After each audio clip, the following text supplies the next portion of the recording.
আছে, এটাকেও হাত পাশ রেখে দিই। ফোনে রিচার্জটা তো করে নেওয়া হবে। হ্যাঁ, আমাকে তুই ফোনে রিচার্জ করে নিবা? কই না তো, কে বললো তোমাকে?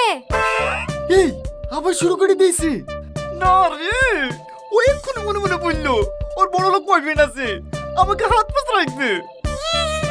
এই খাসি আবার মনের কথা শুনতে পায় নাকি? হ্যাঁ গো, শুনতে পাই।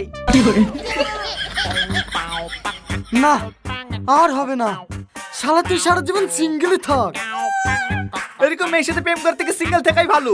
তোর গার্লফ্রেন্ডের তো 4টি বয়ফ্রেন্ড আছে। হ্যাঁ, 5টার সময় টাইম দেওয়া আছে, তোর সাথে দেখা করা হয়ে গেলে আরেকটা আসবে। বিশ্বাস না হলে তোর গার্লফ্রেন্ডকে জিজ্ঞেস করে দেখ।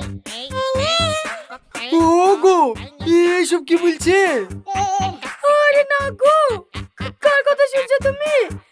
তুমি আমার একমাত্র জান, তোমাকে ছাড়া আমি অন্য কারো কথা ভাবতে পারি?